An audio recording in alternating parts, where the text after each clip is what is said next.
नमस्कार. मी प्रणय कंसर आपलं सर्वांचं स्वागत करतो आहे नॉलेज व्हॅली MPSC ऑनलाईन इन्स्टिट्यूशनमध्ये. आज आहे 25 डिसेंबर 2020 आणि आपण बघून घेणार आहोत की लोकसत्ता न्यूजपेपरमध्ये कुठले महत्त्वाचे न्यूज कव्हर झाले आहेत. न्यूजपेपर डिस्कशन स्टार्ट करण्याआधी आपल्या सर्वांना नाताळचे हार्दिक शुभेच्छा.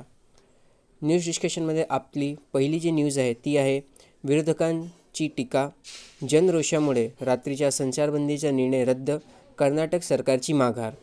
आपल्याला इथे संचारबंदीविषयी माहिती घ्यायची आहे. संचारबंदी म्हणजेच सेक्शन 144, परंतु सेक्शन 144 कशाच्या, तर तो CRPC ॲक्टचा सेक्शन 144. CRPC ॲक्ट जो आहे 1973मध्ये अस्तित्वात आला होता, परंतु त्याचा जो इम्प्लिमेंटेशन आहे तो 1 एप्रिल 1974पासून सुरू करण्यात आला. ठीक आहे, महत्त्वाचे आहे CRPCचा सेक्शन 144 हा आपल्याला माहिती देतो कशाबद्दल, तर संचारबंदी विषयात. लक्षात घ्या, संचारबंदी लावायचा अधिकार कोणाकडे आहे, तर संचारबंदी लावायचा अधिकार हा डिस्ट्रिक्ट मॅजिस्ट्रेट म्हणजे जिल्हाधिकारी, तसंच सब डिव्हिजनल मॅजिस्ट्रेट म्हणजे उपविभागीय दंडाधिकारी आणि अदर म्हणजे दुसरे कुठले तरी दंडाधिकारी असतील ज्यांना गव्हर्नमेंटने पॉवर दिली आहे की तुम्ही ही संचारबंदी लागू करू शकतात, तर असे अधिकारी हे संचारबंदीला लागू करू शकतात. ठीक आहे, कोण कोण, एक तर डिस्ट्रिक्ट मॅजिस्ट्रेट म्हणजे जिल्हाधिकारी किंवा उपविभागीय दंडाधिकारी किंवा असे दुसरे अधिकारी ज्यांना गव्हर्नमेंटने पॉवर दिली आहे की बाबा तुम्ही संचारबंदी लावू शकता. ठीक आहे, आता संचारबंदी लावताना जी कोणी अधिकारी असतील त्यांनी रिटर्न ऑर्डर देणे खूप जास्त गरजेचं आहे.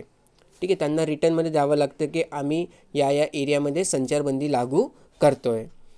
ठीक आहे, तसंच लक्षात ठेवा, आपण म्हणतो की संचारबंदी लागू झाली म्हणजे काय की 2 ते 3 लोकांचा जे समूह असतो किंवा जे टोळा असतो ते एकत्र येऊ शकत नाही, परंतु लक्षात ठेवा एक सिंगल व्यक्तीचा विरोधातसुद्धा ही संचारबंदी लावता येते. ठीक आहे, एखादा सिंगल पर्सनच्या अगेन्स्टसुद्धा आपल्याला संचारबंदी लावता येते. आणि समजा एखाद्या व्यक्तीच्या अगेन्स्टमध्ये आपण संचारबंदी लागू केली आहे, मग तो जो व्यक्ती आहे ते जे काही जागेचा वगैरे किंवा जो काही व्यवहार बघत असेल किंवा मॅनेजमेंट बघत असेल त्या मॅनेजमेंटवरती डायरेक्ट गव्हर्नमेंटच्या कंट्रोल प्रस्थापित होऊ शकतो. ठीक आहे, गव्हर्नमेंटची इच्छा असेल तर त्या व्यक्तीच्या हाताखाली जे काही मॅनेजमेंट असतो ते गव्हर्नमेंट स्वतःचा अंडरमध्ये घेऊ शकते. ओके, आणि यासाठी एमर्जन्सी केसेस असेल तर त्या व्यक्तीला नोटीस वगैरे देणे असं काही केलं जात नाही, डिरेक्टली गव्हर्नमेंट काय ते ॲक्शन घेते. ओके, त्यानंतर आता काय काय पॉवर्स येतात सेक्शन 144च्या अंतर्गत, तर सेक्शन 144च्या अंतर्गत जी गव्हर्नमेंट आहे ते संचारबंदी लागू करते. आता संचारबंदी म्हणजे काय, तर तुम्ही एका जागेवरनं दुसऱ्या जागेवरती मुवमेंट वगैरे करू शकत नाही. ठीक आहे, तुमचा एक जागेवरनं दुसऱ्या जागेवरती जाण्यावरती बंदी घालण्यात येते. ओके, तसंच म्हणजे काय कारणामुळे संचारबंदी लावता येते, तर एखादं असं ॲक्टिव्हिटी होते किंवा अशी परिस्थिती निर्माण होते जे की अनपेक्षित आहे. ठीक आहे, आता रायट्स वगैरे झाले किंवा दंगली वगैरे झाली तर दंगली होण्याआधीसुद्धा सेक्शन 144 लावता येते, दंगल होतानासुद्धा सेक्शन 144 लावू शकतात. ठीक आहे, म्हणजे असं वाटते की बाबा चान्सेस आहेत की पुढच्या काळामध्ये दंगल वगैरे होऊ शकतात, मग त्याला आधीच कंट्रोल करण्यासाठी आपण त्या एरियामध्ये सेक्शन 144 लावू शकतो. आणि जम्मू अँड काश्मीरमध्ये तर हा सेक्शन खूप जास्त फेमस आहे. काही झालं का डायरेक्ट सेक्शन 144. ठीक आहे, संचारबंदी लावून टाकतात ते तिथे. ओके, तर अनपेक्षित काही घडायची संभावना असतील किंवा घडलं असेल तर आपल्याला सेक्शन 144 लावता येते. आता सेक्शन 144 जे काही लावले गेलेत मग त्याच्या विरोधात काही केस गेलेत. ठीक आहे, तर त्या केसविषयी आपण माहिती घेऊ. सर्वात पहिला जो केस होता ते 1961चा Babulal Parate versus state of Maharashtra and others. ठीक आहे, कुठलं बरं, Babulal Parate versus state of Maharashtra and others. आता लक्षात घ्या, जेव्हा केव्हा पण सेक्शन 144 लागतो तर त्यामुळे जे आपले मूलभूत अधिकार आहे ज्याला आपण फंडामेंटल राईट्स म्हणतो त्याच्यावरती रेस्ट्रिक्शन्स येत नाही.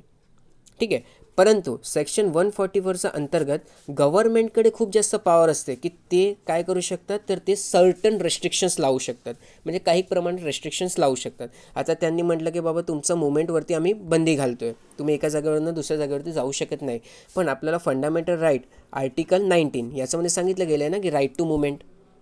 ठीक आहे, राईट टू मुवमेंट आपल्याला दिला गेलं आहे, म्हणजे मुवमेंट करण्याचा अधिकार आपल्याकडे आहे. परंतु सेक्शन 144मुळे काय झालं, तर हा आपला जे अधिकार आहे त्याच्यावरती बंदी आली की नाही. ठीक आहे, हां माहिती आहे आपल्याला की सर्टन रेस्ट्रिक्शन्स सांगितले गेलेत की बाबा काही तुमच्यावरती बंधनेसुद्धा असतील पण ते लॉचा अंतर्गत असेल. ठीक आहे, तर हां मग लक्षात घ्या की सेक्शन 144मुळे जर कुठल्याही प्रकारचे आपले फंडामेंटल राईट्स, ठीक आहे, म्हणजे मूलभूत अधिकारावरती किंवा मूलभूत अधिकारांचं जर हनन झालं असेल तर आपण हायकोर्टमध्ये कलम 226च्या अंतर्गत आणि सुप्रीम कोर्टमध्ये कलम 32च्या अंतर्गत हे न्याय मागू शकतो. ठीक आहे. परंतु इथं म्हणणं काय माहिती आहे का, जे बाबूलाल पराते केस होतं त्याच्यामध्ये, की तुम्ही म्हणतायत की आम्ही तुम्हाला न्याय देऊ, परंतु हे न्याय आम्हाला नक्की मिळेल का? कारण काय आहे की सेक्शन 144च्या अंतर्गत जे काही कार्य हे सरकार परफॉर्म करते किंवा जे काही ॲक्टिव्हिटी सरकार करते त्यांना त्याच्यावरती काय दिलं जातं, तर त्यांना त्याच्यावरती आपलं संरक्षण दिलं जातं. ठीक आहे, संरक्षण दिलं जातं की तुम्ही स्वतःची ड्युटी परफॉर्म करताना तुमच्याकडनं हे व्हायलेशन झाले तर आम्ही तुम्हाला संरक्षण देतो आहे करणं. मग खरंच कलम 226 आणि 32च्या अंतर्गत न्याय मिळेल का? ठीक आहे, हा प्रश्न उद्भवला होता कुठे, तर बाबूलाल पराते केसमध्ये. मग त्याच्यामध्ये सुप्रीम कोर्टने काय सांगितलं, नक्कीच आम्ही तुम्हाला न्याय देऊ आणि तुम्ही जे म्हणतायत की आमचे जे मूलभूत अधिकार आहे त्याचं हनन झाल्यावरती आम्हाला संरक्षण भेटेल, हे तुम्ही म्हणताय की हे फक्त एक इमॅजिनेशन आहे. ठीक आहे, तर तसं नाही आहे. आम्ही खरोखरच तुम्हाला या 2 कलमच्या अंतर्गत न्याय देऊ जर सेक्शन 44 लावल्यानंतर तुमचे जे मूलभूत अधिकार आहे त्याचं हनन झालं असेल तर. ठीक आहे. त्यानंतर दुसरा केस आला होता तो होता 1967मध्ये डॉक्टर राम मनोहर लोहिया केस. त्याच्यामध्ये सुप्रीम कोर्टने काय सांगितलं होतं की काही सेक्शन ऑफ द सिटिझन्स असतात, म्हणजे काही लोक असतात, जर त्यांच्यामुळे पब्लिक ऑर्डर डिस्टर्ब होत असेल तर त्याला आपण डेमोक्रेसी मानू शकत नाही. ठीक आहे, काय बरं, सर्टन सेक्शन ऑफ सिटिझन्समुळे जर पब्लिक ऑर्डर डिस्टर्ब होत असेल तर त्याला आपण डेमोक्रेसी मानू शकत नाही आणि त्यामुळे आम्ही सेक्शन 44 जे आहे त्याला व्हॅलिड ठरवतो आहे की हो, त्या लोकांना कंट्रोलमध्ये ठेवण्यासाठी आणि इतरांचे जे मूलभूत अधिकार आहेत किंवा इतरांची जी लोकशाही आहे त्याला आम्हाला जशी आहे तशी ठेवण्यासाठी सेक्शन 144 हा काळाची गरज आहे किंवा हा लावावाच लागतो करणं. तसंच अजून एक केस आला होता, तो केस होता Madhu Limaye versus sub divisional magistrate case आणि त्याच्यामध्ये ते तत्कालीन चीफ जस्टिस ऑफ इंडिया होते एम हिदायतुल्ला. 1970चा केस आहे. मग एम हिदायतुल्लाने काय सांगितलं होतं की सेक्शन 144 जे लावलं आहे तर ते सर्टन रिझन्स द्यावा लागतो. ठीक आहे, तुम्ही कुठल्या कारणाने सेक्शन 144 लावते ते तुम्हाला सांगावं लागेल. जर तुम्ही मॅलिफाईड रिझननी लावलं असेल, म्हणजे काहीही रँडम रिझनने तुम्ही जर सेक्शन 144 लावलं असेल तर त्याची ज्युडिशियल स्क्रुटिनी होणार. त्याची काय होईल, ज्युडिशियल स्क्रुटिनी म्हणजे काय, तर त्याच्यावरती तपास होणार की नक्कीच तुम्ही काही योग्य कारण असताना लावलं आहे का असंच मनात आलं म्हणून लावलं आहे करणं. ठीक आहे, तर हे 3 केसेस खूप जास्त महत्त्वाचे होते. लक्षात ठेवा, सेक्शन 144च्या अंतर्गत आपण कम्युनिकेशन ब्लॉकेटसुद्धा लावू शकतो. ठीक आहे, आता कम्युनिकेशन ब्लॉकेट लावण्यासाठी कायदे कुठे आहेत, तर Indian telegraph act 1885. Indian telegraph act 1885च्या सेक्शन 5 सबक्लॉज 2मध्ये काय सांगण्यात आलेलं माहीत आहे का, की गव्हर्मेंट जे आहे ते तुमचे फोन टॅपिंग करू शकते जर त्यांना वाटते की तुमच्यामुळे जे भारताची सोव्हरेनिटी आणि इंटिग्रिटी आहे त्याच्यावरती कुठल्याही प्रकारे हनन होणार असेल तर ते तुमची फोन टॅपिंग करू शकते. कायदा कुठला आहे, इंडियन टेलिग्राफ ॲक्ट 1885, त्याचा सेक्शन 5 सबक्लॉज 2. ठीक आहे, तसंच रूल्स आहेत कुठले बरे, the temporary suspension of the telecom services public emergency और पब्लिक सेफ्टी रूल्स 2017. या रूल्सच्या अंतर्गत जे SMS सर्व्हिस आहे किंवा कॉलिंग सर्व्हिसेस आहे किंवा लँडलाईन सर्व्हिसेस आहे, ब्रॉडबँड सर्व्हिसेस आहेत, या सर्वांना बॅन करता येते गव्हर्नमेंटला. ठीक आहे, गव्हर्नमेंटला वाटलं काही प्रॉब्लेम येणार आहे तर ॲक्ट कुठला आहे, the temporary suspension of telecom services public emergency और पब्लिक सेफ्टी रूल्स 2017 याच्या अंतर्गत जी काही कम्युनिकेशन सर्व्हिसेस आहेत त्याला बंद करू शकते. कोण बरं, तर गव्हर्नमेंट. ठीक आहे, आणि त्यासाठी जे सेक्रेटरी असतात गव्हर्नमेंटचे त्याची परमिशन लागते. ठीक आहे, कम्युनिकेशन सर्व्हिसेस बंद करण्यासाठी, हे पण महत्त्वाचं आहे. त्यानंतर ओके, तर हे आपण बघितलं सेक्शन 144 विषयी. ओके, आता पुढे दुसरी न्यूज बघूया काय आहे. तर ब्रेक्झिट होतो आहे सध्या. ओके, जे युनायटेड किंगडम आहे ते बाहेर पडलं आहे युरोपियन युनियनमधनं. ठीक आहे, त्यानंतर सिझेरियन प्रसूतींमध्ये वाढ झालेली आहे.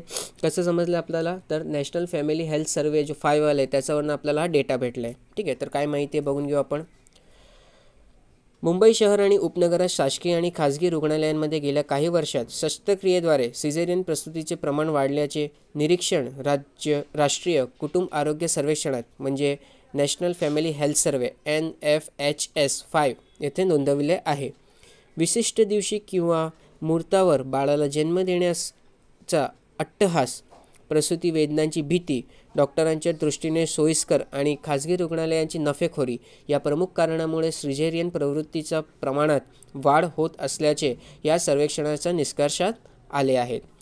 मुंबई शहरमध्ये काय प्रमाण आहे तर सिझेरियन प्रसूती प्रमाण NFHS 4मध्ये खाजगी रुग्णालयात 37.6% तर सरकारी रुग्णालयात 23.2% होते. NFHS 5 अनुसार हे प्रमाण खाजगी रुग्णालयामध्ये 39%, शासकीय रुग्णालयामध्ये 23.8% एवढे वाढले आहे.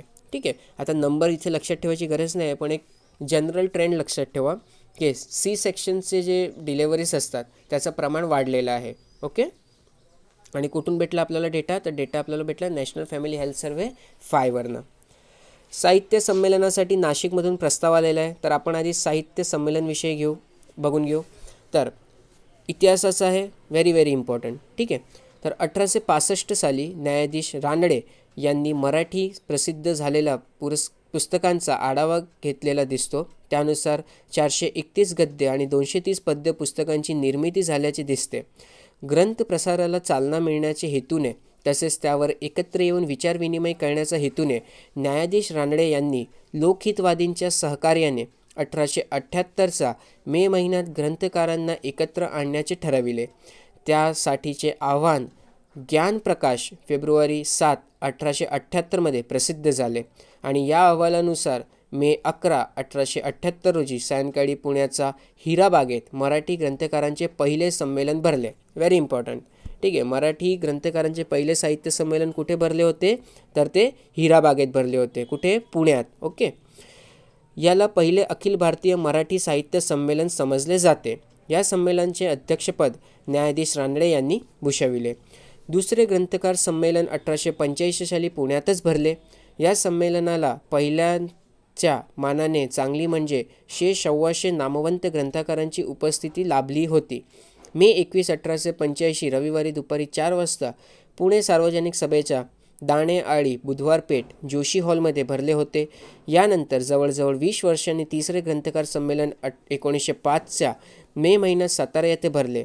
लोकमान्य टिळकांचे एक सहकारी साताऱ्यातले सुप्रसिद्ध वकील र.पा. उर्फ दादासाहेब करंदीकर हे संमेलनाचे अध्यक्ष होते.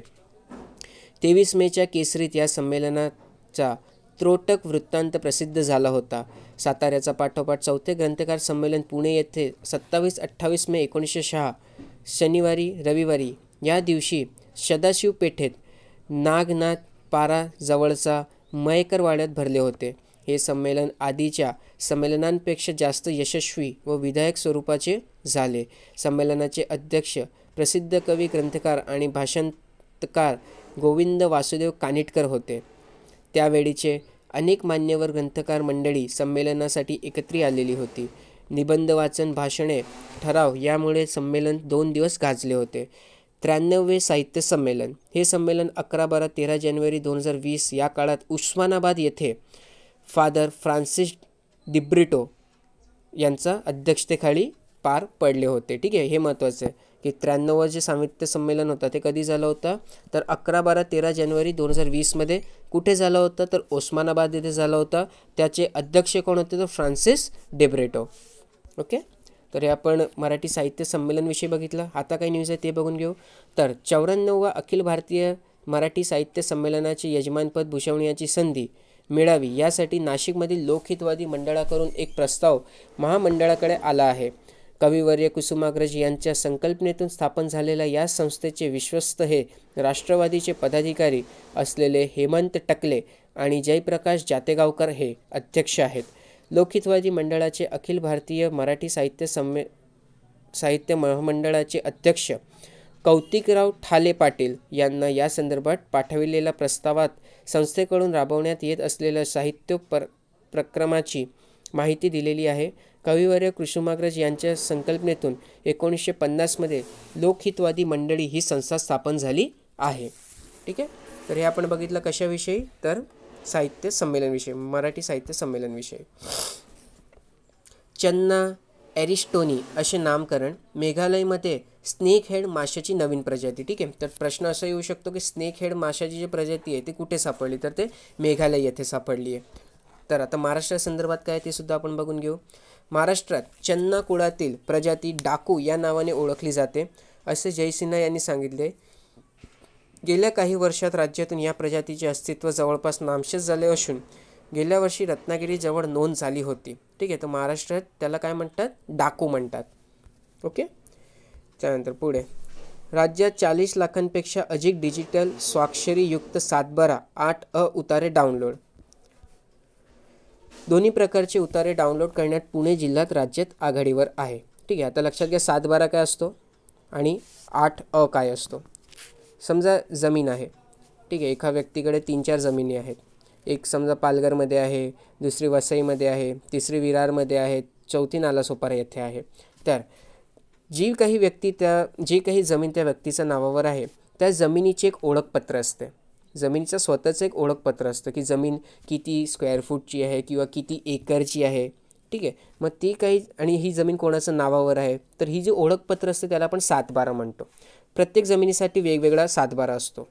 ठीक आहे, परंतु आता समजा दरवर्षी आपल्याला जमीन असेल आपल्याकडे तर त्याच्यावरती आपल्याला टॅक्स भरावा लागतो.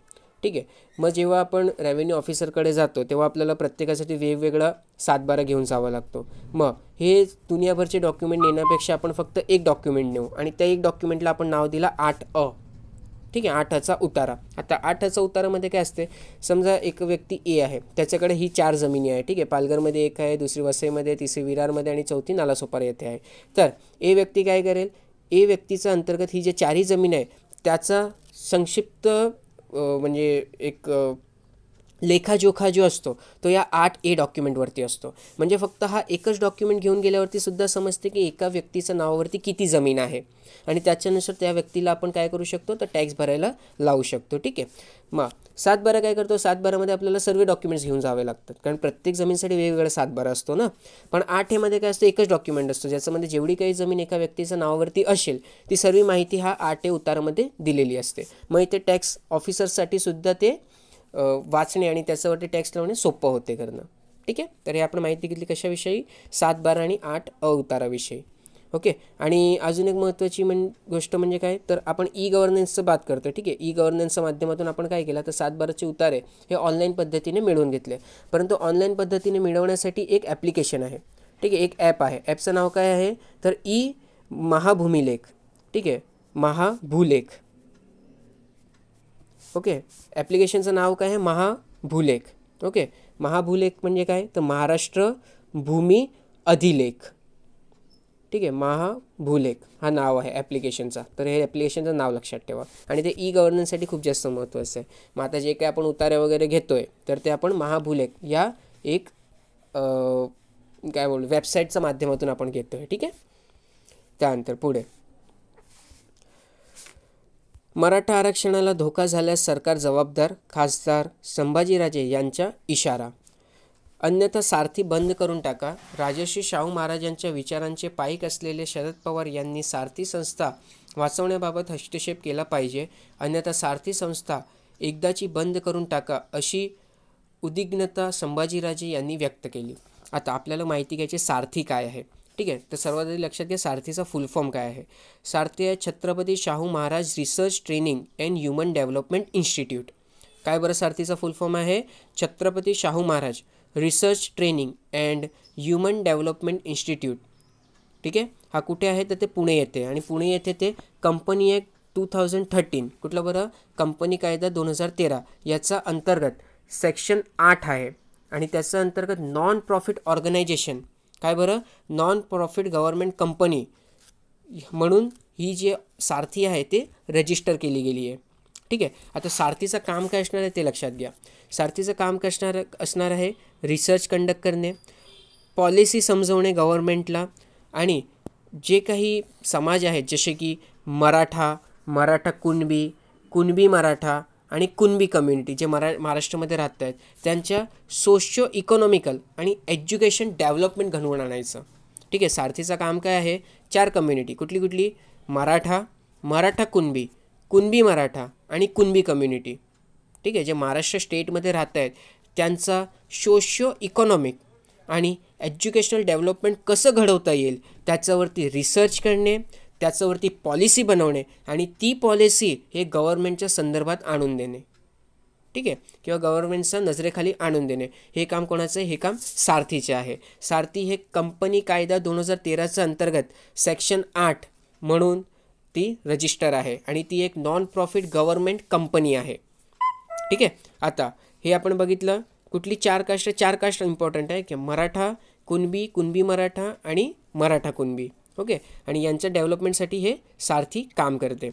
तसंच सारथीचं अजून काय काय काम आहे? तर सारथी स्किल डेव्हलपमेंट कसं करता येईल, कॅपॅसिटी बिल्डिंग कसं करता येईल. एखाद्याला जर नोकरी द्यायची असेल तर त्यासाठी आपल्याला त्याला स्किल द्यावं लागतात ना, मग ते कसं काय देता येईल. जी काही या समाजातली मुलं आहेत त्यांना सेल्फ एम्प्लॉयमेंट कसं काय देता येईल. एंटरप्रेनरशिपची जी एक लगन असते ती कसं काय त्यांच्यामध्ये निर्माण करू शकतात. मग या सर्व गोष्टींवरती गव्हर्नमेंटला सूचना द्यायचं काम, ठीक आहे, किंवा गव्हर्नमेंटला शिफारस द्यायचं काम ही आपली सारथी करते. तसंच या सारथीच्या अंतर्गत बँक्स आहेत, डेटा बँक, ठीक आहे, डेटा बँक आहे, लायब्ररी आहे, नॉलेज बँक आहे, स्टडी सेंटर्स आहेत.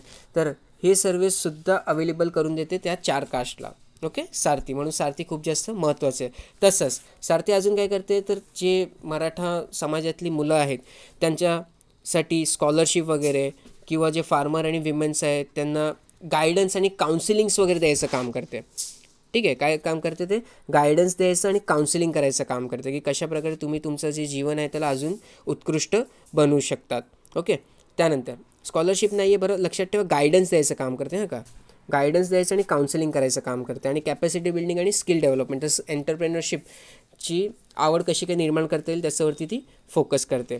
तसंच अजून काय काय ॲक्टिव्हिटीज परफॉर्म करते तर लक्षात ठेवा, कॉन्स्टिट्युशनल ड्युटीज आणि राईट्स ऑफ द सिटिझन, ठीक आहे. आपली काही जबाबदारी आहे ना, कॉन्स्टिट्यूशनमध्ये आपल्याला सांगितलं गेले की तुम्हाला हे कार्य करायचे, तर त्याच्याविषयी लोकांमध्ये जनजागृती निर्माण करायचं काम करते, ओके. तसंच सायंटिफिक टेम्परामेंट म्हणजे वैज्ञानिक जागृती कशी आणता येईल त्याच्यावरती काम करते आणि नॅशनल इंटिग्रेशनसाठी हे लक्ष देते.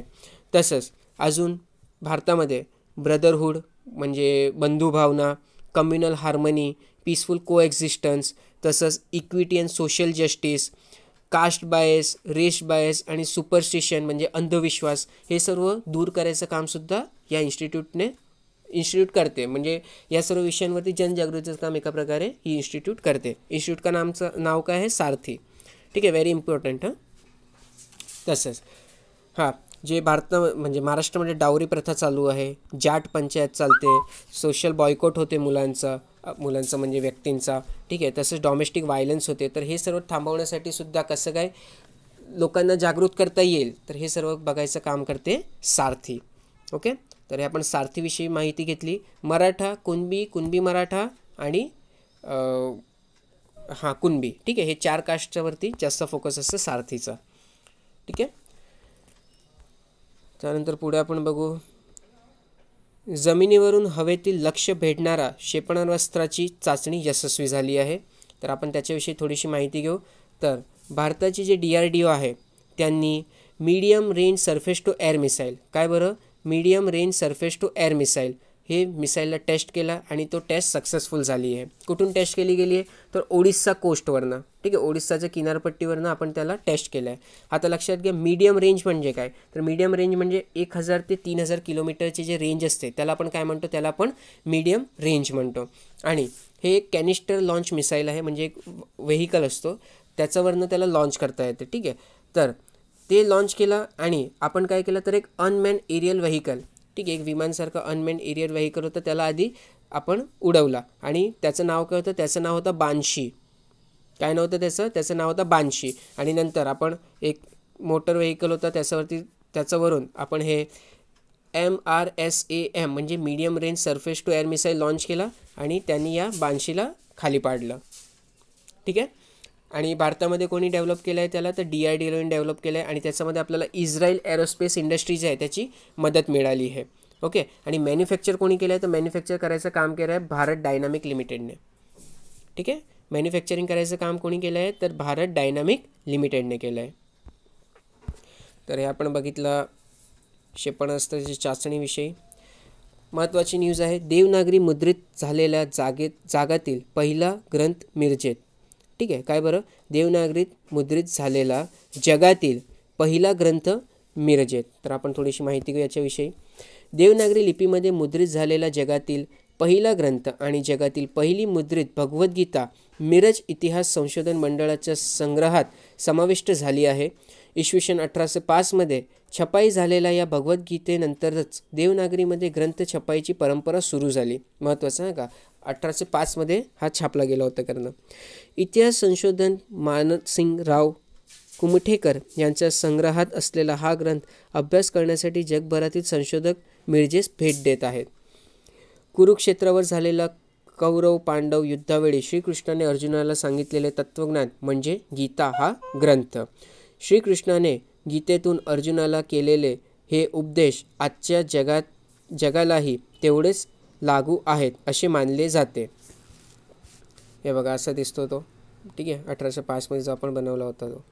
त्यानंतर 25 डिसेंबरचा गीता जयंतीनिमित्त हा ग्रंथ पाहण्यास खुला ठेवला आहे. Very very important. 25 डिसेंबर हा गीता जयंतीसुद्धा आपण साजरा करतो. ठीक आहे, व्हेरी व्हेरी इम्पॉर्टंट. ओके. त्यानंतर इसवी सन 1805मध्ये बंगालमध्ये श्रीरामपूर येथे विल्यम केरे याने देवनागरी लिपीमध्ये ग्रामर ऑफ मराठा लँग्वेज प्रसिद्ध केले होते. याच वर्षी पुणे येथे सवाई माधवरावांच्या दरबारात असलेले इंग्रज वकील चार्ल्स मेलेट याने येथील एका तांबट कारागिराला तांब्याचा पत्रावर मुद्रण करण्यास शिकविले. त्यांच्याकडून त्या वर्षी देवनागरी लिपीतून छपाईस प्रारंभ होणार होता. हे समजल्यावर या कामगिरीला मिरजेचे तत्कालीन संस्थानिक गंगाधरराव पटवर्धन उर्फ पहिले बाळासाहेब यांनी मिरजेत बोलवून घेतले. त्यांच्याकडून देवनागरीतील पहिला मुद्रित ग्रंथ म्हणून भगवद्गीतेची छपाई करून घेतली. एका प्रकारे 1805मध्येच छपाई झालेला हा ग्रंथही देवनागरीतील पहिला मुद्रित ग्रंथ ठरला. ठीक आहे, महत्त्वाचं आहे हा. त्यानंतर या ग्रंथासाठी प्रथम तांब्याच्या पत्रावर भगवद्गीता कोरण्यात आली. या ठशांच्या आधारे पुढे छपाई करत या भगवद्गीतेच्या काही प्रती मुद्रित करून घेण्यात आला. या प्रथम मुद्रित प्रतीमधील एक प्रत मिरज इतिहास संशोधन मंडळाच्या संग्रहात आहे. 166 पृष्ठांचा या भगवद्गीता ग्रंथाच्या शेवटी मुद्रणस्थळ काळाचा उल्लेख केला आहे. यामध्ये मिरजेचा उल्लेख मार्कंडेय मुनिक्षेत्रे अशा तर काळाचा उल्लेख शके 1727 क्रोधन नाम संवत्सरे असा आलेला आहे. ठीक आहे. त्यानंतर पुढची जी न्यूज आहे ती आहे NFHSच्या अहवालातील निरीक्षणे. मुंबई नागपूरमध्ये सर्वाधिक स्थूल बालके. ठीक आहे, तर थोडी माहिती आपण घेऊ. जंक फूडचे वाढते प्रमाण, खाण्याचे अनियमित वेळा, पोषण आहाराची कमतरता आणि व्यायामाचा अभाव यामुळे राज्यात 5 वर्षाखालील बालकांमध्ये स्थूलतेचे प्रमाण गेल्या काही वर्षात जवळपास दुप्पट झाल्याचे राष्ट्रीय कुटुंब आरोग्य सर्वेक्षणाचा अहवालातून अधोरेखित झाले आहे. प्रामुख्याने मुंबई नागपूर या शहरात ते सर्वाधिक म्हणजे 10% आढळले आहे. विशेष म्हणजे 4 वर्षापूर्वी या भागात स्थूल बालकांचे प्रमाण अवघे 1 ते 2% होते. स्थूल बालकांची टक्केवारी बहुतांश जिल्ह्यामध्ये 4% पोहोचली आहे. मुंबई उपनगरात सर्वाधिक स्थूल बालकांची नोंद झाली असून हे प्रमाण 2%वरून 10% वाढले आहे. नागपूरमध्ये स्थूल बालकांची संख्या झपाट्याने वाढली असून 1%वरून थेट 10%वर गेली आहे. सिंधुदुर्गातही हा आलेख 1%वरून 6%वर गेला आहे. तरुणपणातच असा मुलांना उच्च रक्तदाब, मधुमेह इत्यादी आजार जडण्याचा धोकाही अधिक आहे. जनुकीयरित्या स्थूलपणा असल्याचे प्रमाणही आता जवळपास 10% आढळत आहे. त्यानंतर पुण्यात मात्र घट झालेली आहे. मुंबई नागपूर या शहराच्या पंक्तीत बसणाऱ्या पुण्यात मात्र स्थूल बालकांच्या प्रमाणात घट नोंदली आहे. 2.9%वरून हे प्रमाण 1.3% खाली आले आहे. जालना, हिंगोली, अहमदनगर यामध्येही घट झाली आहे. ठीक आहे, एक जनरल ट्रेंड लक्षात ठेवा. कुठल्या शहरामध्ये घट झालेली आहे, कुठल्या शहरामध्ये हे प्रमाण वाढलेले आहे. ठीक आहे. त्यानंतर आपल्या आहारात गहू, तांदूळ याचा वापर अधिक असून भाज्या, फळे यांचे प्रमाण कमी आहे. त्यामुळे साहजिकच उष्मांचे प्रमाण वाढत असून जीवनसत्वे आणि प्रथिने फार कमी प्रमाणात मिळतात. मूल जेवत नाही हीच तक्रार प्रत्येक आई करत असते, पण माझं मूल खेळत नाही, फळं खात नाही अशा तक्रारी फारसं नसतात. खाण्यावर अतिरिक्त लक्ष केंद्रित केले जात असून मनोरंजन म्हणून पाहिले जाते. परंतु खाण्यातील पोषक तत्वांकडे दुर्लक्ष केले जाते. निकृष्ट दर्जाचे जंक फूड स्वस्तात उपलब्ध असून तुलनेत पौष्टिक वस्तू महाग आहेत. परिणामी जंक फूडचं प्राधान्याने खाल्ले जाते. स्थूलता वाढवण्याचे एक प्रमुख कारण आहे. पालकांमधील स्थूलता उच्च वर्गातच नव्हे तर शहरांमध्ये सर्वोच्च स्तरामध्ये आढळून येत असल्याचे सांगितले गेले आहे. ठीक आहे, तर आपण बघितलं कशाविषयी, स्थूलतेविषयी. आता MPSCने एक नवीन जाहिरात दिली आहे. ठीक आहे, तर MPSCने परीक्षार्थींना दिला दिलासा. तारखा बदलल्या तरी चालू घडामोडीचा अभ्यासक्रम जैसे थे.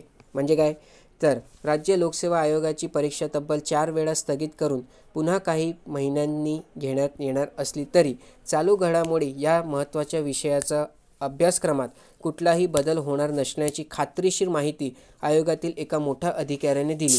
त्यामुळे पुढे होणाऱ्या परीक्षेमध्ये विद्यार्थ्यांना मार्च 2020 पर्यंतच्या चालू घडामोडीवरच प्रश्न येण्यास स्पष्ट झाले आहे. Very very important. ठीक आहे, काय बरं, आपल्याला मार्च 2020 पर्यंतचेच करंट अफेअर्स बघायचे आहेत. ओके, तर आपण हे का करतोय, तर पुढची येणारी परीक्षांसाठी.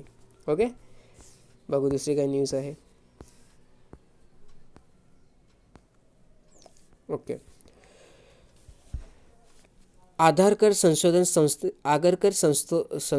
संस्थेतील संशोधकांचे संशोधन, वनस्पतीच्या औषधी भागांचे चित्रमय दस्तावेजीकरण. ठीक आहे, एका प्रकारे आधार कार्ड बनवायला लावलं आहे वनस्पतींचं सुद्धा. तर औषध निर्मितीमध्ये महत्त्व असलेल्या वनस्पतींच्या औषधी भागाचे चित्रमय दस्तावेजीकरण आगरकर संशोधन संस्थेतील संशोधकांनी केले आहे. या अंतर्गत राज्यभरातील 174 औषधी वनस्पतीच्या प्रजातींमधील 198 भागांचे छायाचित्र आणि माहिती संकलित करून त्यांचे compendium of raw botanical drugs of Maharashtra हे पुस्तक प्रसिद्ध करण्यात आलेले आहे. नाव काय पुस्तकाचे, compendium of raw botanical drugs of Maharashtra. ठीक आहे,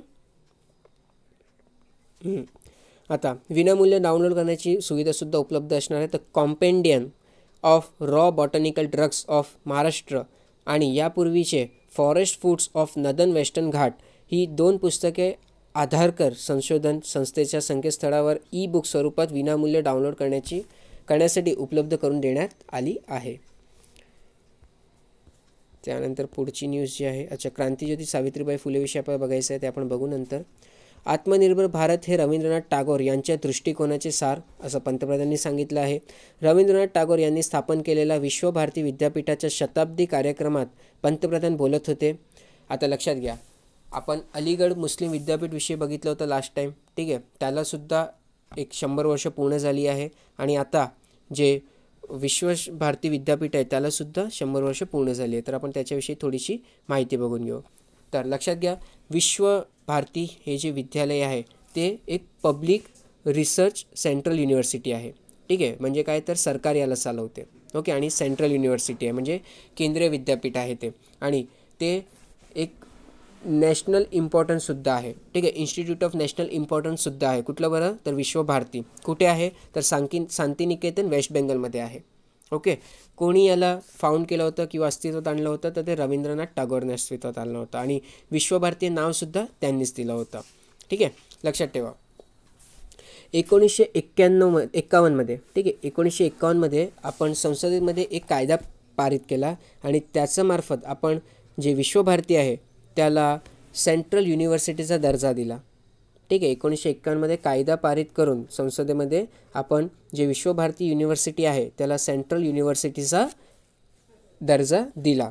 फाउंडर कोण आहे, तर रवींद्रनाथ टागोर. चान्सेलर कोण आहे, तर चान्सेलर आहेत prime minister Narendra Modi. Very very important, जे कोणी प्राईम मिनिस्टर असतील ते त्याचे डिरेक्टली चान्सेलर होतात. व्हाईस चान्सेलर कोण आहे, ते आहे विद्युत चक्रवर्ती. ठीक आहे, आता याच्या ओरिजिन आपण बघून घेऊ थोडंसं. तर लक्षात ठेवा, विश्वभारतीचं जे ओरिजिन आहे ते रवींद्रनाथ टागोरचे जे वडील होते म्हणजे कोण, तर देवेंद्रनाथ टागोर, त्यांनी केलं होतं आणि त्याची सुरुवात 1863 मध्ये झाली होती.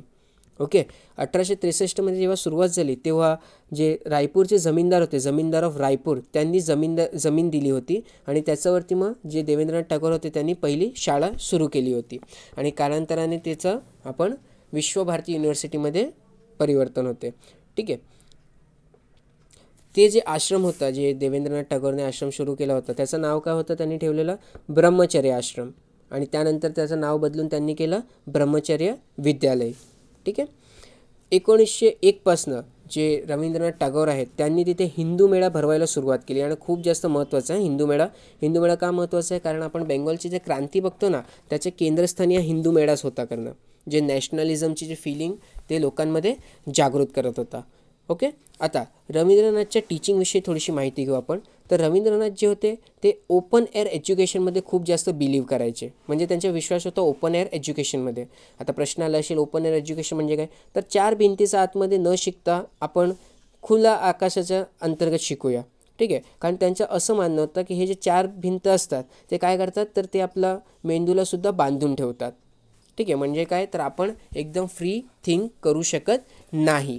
ठीक आहे. आणि जे आपले रवींद्रनाथ टागोर होते त्यांचे आणि गांधीजीचे जे ओपिनियन होते ते खूप जास्त मिळत होते. ठीक आहे. त्यांचं काय म्हणणं होतं की ब्रिटिश मेथड जे आपण एज्युकेशनची यूज करतो आहे ठीक आहे ते भारताचं केसमध्ये योग्य नाही आहे करणं. त्यांचं ते म्हणजे ब्रिटिश जे काही मेथड होती त्याच्याविषयी त्यांचं असं ठाम मत नव्हतं की ते खूप जास्त चांगलं आहे करणं भारतीयांसाठी. ठीक आहे. रवींद्रनाथ टागोर एकदा म्हणले होते I do not remember what I was taught I only remember what I learn. मी जे शिकवलं आहे ते मला लक्षात राहील याची गॅरंटी नाही आहे परंतु मी जे स्वतः शिकलो आहे ते माझ्या लक्षात राहील त्याची मला गॅरंटी आहे करणं.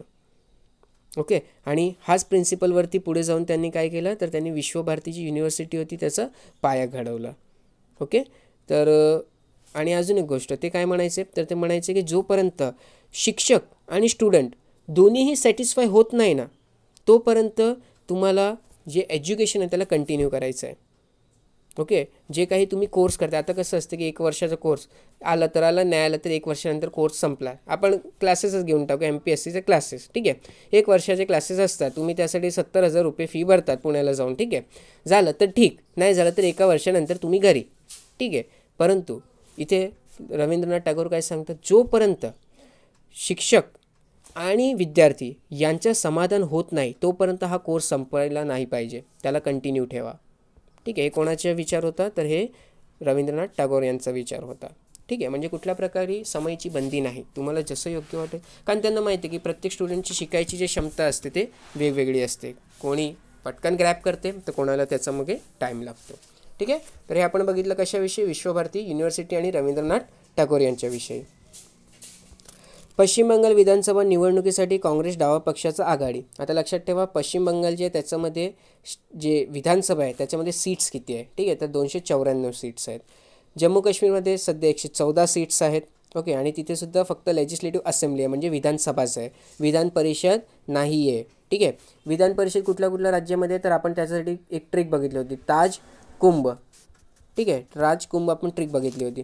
तर टी वरनं काय होता टी वरनं तेलंगणा ए वरनं आंध्र प्रदेश जे वरनं जम्मू काश्मीर होता परंतु आता ते काढून टाकलं गेलं तिथे आता फक्त विधानसभा आहे विधान परिषद होती त्याला बरखास्त करून टाकली. ठीक आहे. त्यानंतर के वरनं कर्नाटका यू वरनं उत्तर प्रदेश एम वरनं महाराष्ट्र आणि बी वरनं बिहार. ठीक आहे. तर हे आता 6 राज्य जिथे विधानसभा आणि विधान परिषद दोन्ही अस्तित्वात आहेत. आता बिहारमध्ये मी काय बोललो विधानसभा आणि विधान परिषद दोन्ही अस्तित्वात आहे आणि बिहारची इलेक्शन झाले तर आपल्याला त्याची सीट्स वगैरे थोडीशी माहीत असलं पाहिजे. तर बिहारमध्ये विधानसभेची सीट आहे 243 आणि विधान परिषदची सीट्स आहेत 75. महाराष्ट्रामध्ये विधानसभा 288 आणि विधान परिषदची 78. ठीक आहे. नंबर महत्त्वाचे आहे आणि महाराष्ट्रात तर व्हेरी व्हेरी इम्पॉर्टंट. ओके. त्यानंतर पुढची जे न्यूज आहे ते आहे प्रशासकीय कार्यवाहीची माहिती उच्च न्यायालय प्रशासन नाकारू शकत नाही. काय बरं प्रशासकीय कार्यवाहीची माहिती उच्च न्यायालय प्रशासक नाकारू शकत नाही. माहिती अधिकाराअंतर्गत मागण्यात आलेली प्रशासकीय कार्यवाहीची माहिती उच्च न्यायालय प्रशासन नाकारू शकत नाही असं निर्वाळा राज्याचा माहिती आयुक्तांनी आहे. एवढेच नव्हे तर मुख्य न्यायमूर्तींचे कार्यालय हे सार्वजनिक कार्यालय असून या कार्यालयाकडे मागण्यात आलेली माहितीही स्वतःचा माहिती अधिकार कायद्याचा आधार घेऊन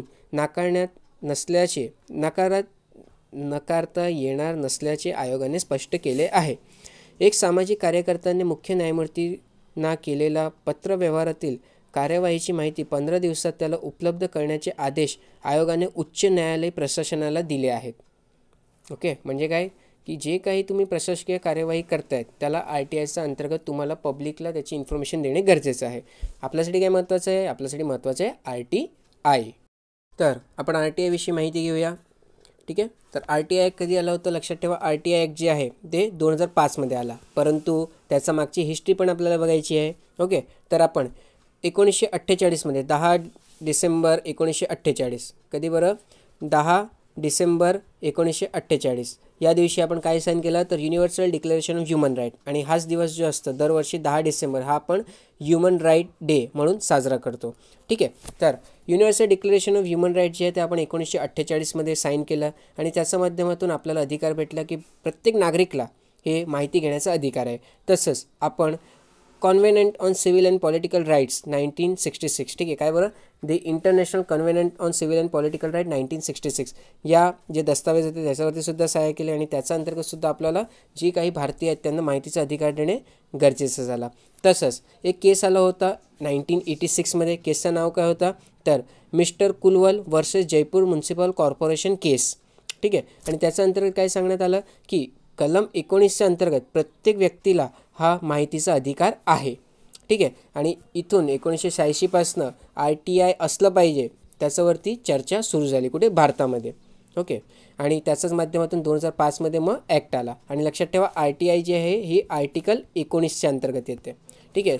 प्रश्न विचारू शकते 21च्या अंतर्गत येतो का, तर नाही, ते आर्टिकल 19च्या अंतर्गत येतो, म्हणजे कलम 19च्या अंतर्गत येतो. ठीक आहे. त्यानंतर आता याचे ऑब्जेक्टिव्ह काय काय आहे, तर सर्वात पहिला सिटिझनला एम्पॉवर करणे. सिटिझनला माहिती असली पाहिजे ना की बाबा त्याच्याकडे किती काय अधिकार आहेत, मग त्याच्याविषयी जागृती निर्माण करणे. तसंच जे काही व्यवहार चाललं आहे त्याच्यामध्ये ट्रान्सपरन्सी आणि अकाउंटेबिलिटी आणणे. करप्शन कमी करणे. तसंच पीपलचं पार्टिसिपेशन जो आहे, म्हणजे जे नागरिक आहेत त्यांचा सहभाग वाढवणे. ठीक आहे. हे कसले ऑब्जेक्टिव्ह आहे, ते RTIचे ऑब्जेक्टिव्ह आहे. ओके. आता RTI किंवा इन्फॉर्मेशन ॲक्ट जो आहे त्याला आपण अडॉप्ट केला. त्याचं मागचे कारण काय होते, तर हेच कारण तुम्ही लिहू शकता. तसंच करप्शन कमी करणे. ठीक आहे. आपले जे दोन आता इंटरनॅशनल कन्व्हेन्शन साईन केले होते. ठीक आहे. मग त्याच्यामुळे आपल्यावरती इंटरनॅशनल प्रेशर होता की तुम्ही एखादी बॉडी बनवा किंवा एखादा ॲक्ट आणा की ज्याच्या माध्यमातून लीगली हा नागरिकांना इन्फॉर्मेशन कलेक्ट करता येईल. तसंच मॉडर्न सोसायटी जशी जशी पुढे जात जाईल तशी जशी त्यांना त्यांच्या अधिकाराची माहिती येत जाईल. बरोबर की नाही. आता पुढे आपण बघून घेऊ फीचर्स काय काय या ॲक्टचे. ठीक आहे. तर लक्षात ठेवा हा जो आपला RTI ॲक्ट होता तो 20 डिसेंबर 2005, कधी बरं, 20 डिसेंबर 2005 रोजी अस्तित्वात आला. ओके. तेवढं एक महत्त्वाचं आहे, तेवढं लक्षात ठेवा. त्यानंतर दुसरी गोष्ट म्हणजे काय, हो, आपण त्याचे ॲक्ट बघत होतो. ठीक आहे. तर ॲक्टमध्ये जे सेक्शन 1 आहे त्याच्यामध्ये सांगितलं गेलं आहे की हा जो ॲक्ट आहे तो पूर्ण भारतासाठी अस्तित्वात राहील. आधी जम्मू अँड काश्मीरला एक्सेप्शन होता, परंतु 2019 नंतर जम्मू काश्मीरसुद्धा RTI ॲक्टच्या अंतर्गत आपण ठेवलं गेलं आहे. ठीक आहे. त्यानंतर सेक्शन 2F मध्ये सांगितलं गेलं की इन्फॉर्मेशन म्हणजे काय. ठीक आहे. तर इन्फॉर्मेशन म्हणजे रेकॉर्ड, डॉक्युमेंट, त्यानंतर email, opinion, advice, press release, circular, order, हे सर्व जे आहे ना, हे सर्व इन्फॉर्मेशन याचा अंतर्गत येतं. ठीक आहे. त्यानंतर 2J मध्ये काय सांगितलं गेलं, राईट टू इन्फॉर्मेशन म्हणजे काय, तर राईट टू इन्फॉर्मेशन म्हणजे प्रत्येक व्यक्तीला किंवा प्रत्येक नागरिकला जी काही इन्फॉर्मेशन आहे त्याला ॲक्सेस करण्याचा अधिकार आहे, ती मिळवण्याचा अधिकार आहे. ओके. आणि ते कुठल्या कुठल्या फॉर्ममध्ये असू शकते, तर नोट्सचा फॉर्ममध्ये असू शकते, सर्टिफाईड कॉपीजचा फॉर्ममध्ये असू शकते, डॉक्युमेंट किंवा रेकॉर्डचा फॉर्ममध्ये असू शकते, मटेरियलचा फॉर्ममध्ये असू शकते, किंवा मग इलेक्ट्रिक मोडच्या माध्यमातून तुम्ही ती माहिती प्रोव्हाइड करू शकतात. ठीक आहे. त्यानंतर सेक्शन 4 मध्ये काय सांगण्यात आलं, तर सेक्शन 4 मध्ये सांगण्यात आलं की प्रत्येक डिपार्टमेंटला हा सुमोटो डिस्क्लोजर करायचे असेल. सुमोटो डिस्क्लोजर म्हणजे काय, तर स्वतःहूनच त्यांना ती माहिती हे पब्लिकला द्यावी लागेल. असं नाही की दरवेळी पब्लिक येऊन विचारणार. तुमची सुद्धा जबाबदारी आहे की प्रत्येक नागरिकाला तुम्ही काय काम केलं आहे त्याच्याविषयी माहिती देणे. सेक्शन 8(1) मध्ये काय सांगितलं गेलं आहे, तर सेक्शन 8(1) मध्ये एक्सेप्शन दिले गेलेत. ठीक आहे. काही जे ॲक्ट्स आहेत त्यांना एक्सेप्शन दिलं गेलं आहे, जे इंडियाची सोवेनिटी म्हणजे सार्वभौमत्व. ठीक आहे. तसंच इंटिग्रिटी म्हणजे एकात्मता, याला जर डेंजर म्हणजे याच्यासाठी जर महत्त्वाचे असतील तर त्यांना आपण ॲक्सेप्ट करू शकतो. कशामधनं, तर RTI ॲक्टमध्ये त्यांना बाहेर ठेवतो आपण. ठीक आहे. तसंच एक ॲक्ट आहे तो आहे ऑफिशियल सिक्रेट ॲक्ट 1923. कुठलं बरं, ऑफिशियल सिक्रेट ॲक्ट 1923. तर या ॲक्टला आपण RTIमधनं बाहेर ठेवलं आहे. सेक्शन 8(2) मध्ये ते दिलं गेलं आहे. ओके. त्यानंतर आपण काय सांगितलं गेलं आहे, हां, तर सेंट्रल लेवलवरती, ठीक आहे, म्हणजे केंद्राच्या लेवलवरती एक सेंट्रल इन्फॉर्मेशन कमिशनर असेल आणि स्टेट लेवलवरती स्टेट इन्फॉर्मेशन कमिशनर असेल. ठीक आहे, म्हणजे काय केंद्र आणि राज्य या दोघंही लेवलवरती एक इन्फॉर्मेशन कमिशनर असेल. तो काय करेल तर तो इन्फॉर्मेशन प्रोव्हाइड करायचं काम करेल. इन्फॉर्मेशन मागितली असल्यावरती 30 दिवसाच्या आतमध्ये ती इन्फॉर्मेशन प्रोव्हाइड करणे हे बंधनकारक असेल. ठीक आहे, काय बरं, एखाद्या व्यक्तीने ॲप्लिकेशन टाकलं की बाबा मला हे इन्फॉर्मेशन पाहिजे, तुम्हाला 30 दिवसाच्या आतमध्ये त्याला इन्फॉर्मेशन देणे बंधनकारक आहे. आणि जर ती इन्फॉर्मेशन हा एखाद्या व्यक्तीच्या जीवन किंवा लिबर्टी याच्याशी रिलेटेड असेल तर तुम्हाला ती इन्फॉर्मेशन 48 तासाच्या आतमध्येच प्रोव्हाइड करावी लागेल. ओके. त्यानंतर आता चॅलेंजेस काय काय आहे तर लक्षात ठेवा की काही लोक जे आहेत ते या लॉचा मिसयूज करतात. ठीक आहे, आता RTI टाकतात तर RTIमध्ये काय असतं की त्या व्यक्तीचं नाव येतं की हा व्यक्तीने RTI टाकली होती. आणि कधी कधी लोक काय करतात माहिती का, स्वतः फेमस व्हायला, ठीक आहे, फेमस होण्यासाठी हे RTIचा उपयोग करतात. जसं PIL आहे ना तसंच हे RTI सुद्धा आहे. ठीक आहे, मग पब्लिक कधी कधी स्वतः फेमस होण्यासाठी किंवा एखादं जर डिपार्टमेंटचा पर्सन असेल त्याच्या विरोधात, म्हणजे त्याच्या जोडी त्याची अनबन झाली असेल तर त्या डिपार्टमेंटवरती RTI टाकली जाते. कशासाठी तर त्या व्यक्तीचा किंवा तो जो अधिकारी आहे त्याचा छळ करण्यासाठी. ठीक आहे. त्यानंतर अजून काय काय होतं, हां, तर भारताची मेजॉरिटी ऑफ द पॉप्युलेशन आहे ते काय आहेत तर ते इलिटरेट आहे, म्हणून ते हे RTIचा उपयोगच करू शकत नाही आहे. ठीक आहे, हे आता लूप होल्स आपण थोडेसे बघतोय. तसंच लेजिस्लेशन आणि RTIमध्ये कुठलं काही कन्फ्लिक्ट्स आहेत ते आपण बघून घेऊ. तर एव्हिडन्स ॲक्ट जो आहे, ठीक आहे, इंडियन एव्हिडन्स ॲक्ट जो आहे त्याचं सेक्शन 123, 124 आणि 162 हे काय सांगतं की तुम्ही काही इन्फॉर्मेशन जे आहे ते डिस्क्लोज नाही करू शकत.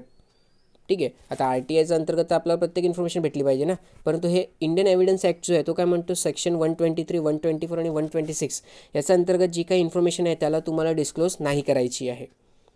ठीक आहे. तसंच आपण बघितलं होतं की नॅशनल सिक्युरिटीशी रिलेटेड जे काही ॲक्ट्स आहेत त्याच्या अंतर्गत जर काही माहिती असेल तर ते सुद्धा RTIच्या अंतर्गत येत नाही. तसंच ॲटॉमिक एनर्जी ॲक्ट 1912 जे आहे हे सुद्धा सिक्युअर ठेवण्यात आलेलं आहे. ऑफिशियल सिक्रेट्स ॲक्ट 1923 जे आहे याच्या अंतर्गत जी माहिती आहे ती सुद्धा दिली जात नाही. ठीक आहे, आता RTI आणि पॉलिटिकल पार्टीविषयी माहिती घेऊ. तर लक्षात ठेवा आधी पॉलिटिकल पार्टीज जे होते ते RTIच्या अंतर्गत होते, परंतु कालांतराने काय केलं तर कालांतराने जे पॉलिटिकल पार्टीज आहेत त्यांना RTIमधनं बाहेर काढून टाकण्यात आलं. ठीक आहे, तर त्यानंतर अजून काय काय होतं, हां, पॉलिटिकल पार्टीनं RTIचं अंतर्गत का ठेवलं पाहिजे त्याच्याविषयी, म्हणजे कारण काय असले पाहिजे तर करप्शन कमी करण्यासाठी पॉलिटिकल पार्टी काय करते तर फेवरेटिझम वापरते. फेवरेटिझम म्हणजे काय की ज्यांनी आम्हाला पैसे दिले आम्ही त्यांचा हिताचं कार्य करणार. ठीक आहे, मग कोणी पैसे दिले हे सुद्धा आपल्याला माहीत असलं पाहिजे ना प्रत्येक नागरिकला, की तुम्ही जर आता एक एक्झाम्पल आहे का BJP आहे. ओके, तर BJP काय करते तर BJPने समजा एखाद्या पार्टीकडनं पैसे घेतले, मग त्या पार्टीला ते किंवा एखाद्या व्यक्तीकडनं किंवा एखाद्या कंपनीकडनं पैसे घेतले तर त्या कंपनीला ते फेवर करू शकते. हां, मग प्रत्येक नागरिकाला अधिकार असला पाहिजे ना, कारण BJP जे आहे ते आता देश चालवते एका प्रकारे, कारण त्यांची गव्हर्नमेंट पॉवरमध्ये आहे. तर प्रत्येक नागरिकाला माहीत असली पाहिजे ना की आपली जे गव्हर्नमेंट आता चालली आहे त्या नक्की कोणाकडनं पैसे घेतले, बरोबर की नाही. तर माहितीचा अधिकार प्रत्येकाला असला पाहिजे आणि ते प्रत्येकाच्या समोर असलं पाहिजे. तसंच काही पॉलिटिकल पार्टीचे लीडर्स असतात. ठीक आहे, ते काय करतात ते CIC chief information commissioner, Lokpal, CBI director आणि CVC यांचं अपॉइंटमेंटमध्ये बसतात. ठीक आहे, आपण बघतो ना इथे की लीडर ऑफ अपोजिशन पार्टी असला पाहिजे तिथे. मग हे कोणतं आहे, हे पार्टीचे लीडर आहेत ना, बरोबर की नाही. मग त्यांच्याविषयीसुद्धा आपल्याला माहिती असली पाहिजे ना. त्यानंतर अजून काय होतं, हां, ब्लॅक मार्केटिंग वगैरे ते सर्व तर चालूच असतं इथे. तसंच जे दुसरे काही बेनिफिट्स असतात जसं की official space, free air time, नंतर एअर म्हणजे ऑल इंडिया रेडिओवरती गव्हर्नमेंटचे स्कीम्स वगैरे डिक्लेअर करतात, तर ते गव्हर्नमेंट असते आणि कधी कधी पार्टी स्वतःचा प्रचार करते. ठीक आहे, आता जर आपण पार्टीला एवढं महत्त्व देतो मग पार्टीविषयी माहिती आपल्याला हे पूर्णपणे असलीच पाहिजे, परंतु आपण काय केलं, आपण त्याला बाहेर काढून टाकलं. ठीक आहे, 2013मध्ये ती अमेंडमेंट आणली होती आणि त्याच्या माध्यमातून जे पॉलिटिकल पार्टीज होती त्यांना आपण RTIच्या दायऱ्यामधनं बाहेर काढून टाकले. ओके, त्यानंतर RTI आणि राईट टू प्रायव्हसीसुद्धा एक इश्यू आहे, ते आपण बघून घेऊ. की आपण काय म्हणतो की राईट टू प्रायव्हसी जो आहे तो आपला फंडामेंटल राईट आहे. ठीक आहे, परंतु RTI काय म्हणतो की RTIच्या अंतर्गत प्रत्येक माहिती दिली पाहिजे तुम्ही, बरोबर की नाही. मग इथे कन्फ्लिक्ट आहे या दोघांमध्ये. तसे right to information official secrecy act, आता ऑफिशियल सिक्रेसी ॲक्ट जो 1923चा होता त्याच्यामध्ये काय सांगितलं की बाबा तुम्हाला हे जे काही इन्फॉर्मेशन आहे ते सेक्शन 8(2) अंतर्गत सिक्युअर ठेवता येईल. ठीक आहे, RTIच्या माध्यमातून. परंतु शेवटी तेच झाला, पब्लिक इंटरेस्टसाठी तुम्ही ठेवता बरोबर आहे, पण पब्लिक तर आम्ही आहे ना, मग आम्हाला इन्फॉर्मेशन द्या बरं. ठीक आहे, आपण असं म्हणू शकतो ना. तर हे सर्व कन्फ्लिक्ट्स आहे RTI आणि ऑफिशियल सिक्रेसी ॲक्टमध्ये. ठीक आहे, तर हे आपण RTI विषयी थोडीशी माहिती घेतली. बघू आता पुढे काय आहे. ठीक आहे, पुढे तर काही नाही, आपण जाता जाता एक सावित्रीबाई फुलेंवरती लेख आला आहे, तो लेख वाचून घेऊ, महत्त्वाचा आहे. ओके, कारण आजपासनं 3 जानेवारी जो असेल तो राज्यात शिक्षक दिवस म्हणून आपण साजरा करणार, मग त्याच्याविषयी आपण थोडीशी माहिती घेऊ. क्रांतीज्योती सावित्रीबाई फुले यांची जयंती अर्थात 3 जानेवारी हा दिवस महिला शिक्षण दिन म्हणून साजरा करण्याचा निर्णय नुकताच महाराष्ट्राच्या मंत्रिमंडळाने घेतला आहे. यापुढे हा दिवस सावित्री उत्सव म्हणून साजरा केला जाईल अशी अधिसूचनाही जारी करण्यात आली आहे. यापूर्वी हा दिवस बालिका दिन म्हणून साजरा करण्यात येत होता. Very very important. ठीक आहे, यापूर्वी काय म्हणून, तर बालिका दिन म्हणून साजरा करण्यात येत होता. आता वैयक्तिक माहितीविषयी थोडीशी माहिती घेऊ. तर सावित्रीबाई फुले यांचा जन्म 3 जानेवारी 1831 रोजी सातारा जिल्ह्यातील नायगाव येथे झाला. वयाच्या 9व्या वर्षी सावित्रीबाईचा विवाह ज्योतिबा फुले यांच्यासोबत झाला. अपत्य नसल्यामुळे बालहत्या प्रतिबंधक गृहातील काशीबाई या विधवेचा यशवंत हा मुलगा त्यांनी दत्तक घेतला. ज्योतिबा फुले यांनी त्यांना अक्षर ओळख व प्राथमिक शिक्षण दिले. त्यानंतरचे शिक्षण सखाराम परांजपे आणि केशव भावलकर यांनी त्यांना दिले. शैक्षणिक कार्याविषयी माहिती घेऊ. सावित्रीबाई या भारतातील पहिल्या महिला शिक्षिका बनल्या. सावित्रीबाई, ज्योतिबा फुले आणि सगुणाबाई या तिघांनी मिळून सन 1848 मध्ये पुण्यातील तात्याराव भिडे यांचा वाड्यात मुलींची पहिली शाळा सुरू केली. या शाळेत पहिला महिला शिक्षिका म्हणून सावित्रीबाई यांनी कार्य सुरू केले. त्यांच्या या शैक्षणिक कार्यास विरोध म्हणून त्यांना घराबाहेर काढल्यावर सावित्रीबाई आणि महात्मा फुले यांना उस्मान शेख या महात्मा फुले यांच्या मित्रांनी आसरा दिला. पुण्यातील मुस्लिम महिलांना आणि लहान मुलांना शिक्षित करण्याच्या उद्देशाने त्यांनी उस्मान शेख यांच्या घरी सन 1849 मध्ये शाळा सुरू केली. उस्मान शेख यांच्या पत्नी फातिमा शेख या पहिल्या मुस्लिम महिला शिक्षिका बनल्या. सामाजिक व कार्यलेखन. गर्भवती, विधवा आणि बलात्कार पीडित गर्भवतींना आश्रय देण्यासाठी सन 1963 मध्ये बालहत्या प्रतिबंध गृहाची स्थापना महात्मा फुले यांनी केली. या संस्थेच्या कार्यामध्ये सावित्रीबाईंनी सक्रिय सहभाग घेतला. भ्रूणहत्या, विशेषतः स्त्री भ्रूणहत्या थांबवण्यासाठी त्यांनी बालहत्या प्रतिबंधक गृहाच्या माध्यमातून कार्य केले. 1897 साली पुण्यात आलेल्या महाभयंकर प्लेगच्या साथीत सावित्रीबाईंनी स्वतःच्या प्राणाची पर्वा न करता रुग्णांची शिवशुश्रूषा केली. अशातच त्यांना देखील या आजाराने ग्रासले आणि त्यातच 10 मार्च 1897 रोजी त्यांना या जगाचा निरोप घेतला. सावित्रीबाई कवयित्री म्हणून देखील परिचित आहेत. काव्य फुले आणि बावनकशी, सुबोध रत्नाकर या त्यांच्या काव्यरचना प्रकाशित झाल्या आहेत. इतर माहिती घेऊया. तर सावित्रीबाई फुले यांच्या स्मरणार्थ 2014 साली पुणे विद्यापीठाचे नामकरण सावित्रीबाई फुले पुणे विद्यापीठ असे करण्यात आले. सन 1898 मध्ये त्यांचा 101व्या पुण्यतिथी निमित्ताने भारतीय पोस्टाने त्यांच्या स्मरणार्थ पोस्टाचे तिकीट चालू केले. महाराष्ट्र शासनातर्फे मुलींच्या शिक्षणासाठी सावित्रीबाई फुले शिष्यवृत्ती योजना सुरू करण्यात आली आहे. या योजनेतील ठळक तरतुदी पुढील प्रमाणे आहे. इयत्ता 5वी ते 10वी मध्ये शिकणाऱ्या अनुसूचित जाती, विमुक्त जाती, भटक्या जमाती व विशेष मागास प्रवर्ग आणि इतर मागास प्रवर्गातील मुलींना राज्य शासनातर्फे सदरची शिष्यवृत्ती देण्यात येते. शाळांमधून मुलींच्या गळतीचे प्रमाण कमी व्हावे या उद्देशाने सावित्रीबाई फुले शिष्यवृत्ती योजना सुरू करण्यात आली आहे. या योजनेनुसार सन 1996 पासून 5वी ते 7वी मधील लाभार्थी विद्यार्थिनीस दरमहा ₹60 प्रमाणे 10 महिन्यांकरिता 600 रुपयांची शिष्यवृत्तीची रक्कम अदा केली जाते. सन 2003 पासून 8वी ते 10वी मधील लाभार्थी विद्यार्थींसह दरमहा ₹100 प्रमाणे 10 महिन्यांकरिता 1000 शिष्यवृत्तीची रक्कम अदा केली जाते. इतर मागासवर्गीय OBC मुलींसाठी सदर योजना 2019 मध्ये लागू करण्यात आली आहे. ठीक आहे, तर व्हेरी व्हेरी इम्पॉर्टंट सावित्रीबाई फुलेविषयी आपण माहिती घेतली. नोट्स बनवून घ्या याचे. ठीक आहे, तर आजच्या न्यूज डिस्कशनमध्ये एवढंच आहे. तुम्हाला काही डाऊट असल्यावरती तुम्ही कमेंट सेक्शनमध्ये मेन्शन करू शकतात. PDF जे आहे ते आमच्या टेलिग्राम चॅनलवरती अवेलेबल आहे. टेलिग्रामची लिंक आहे ते तुम्हाला आपला डिस्क्रिप्शन बॉक्समध्ये सापडून जाईल. तर घरी राहा, सुरक्षित राहा, शिकत राहा. धन्यवाद.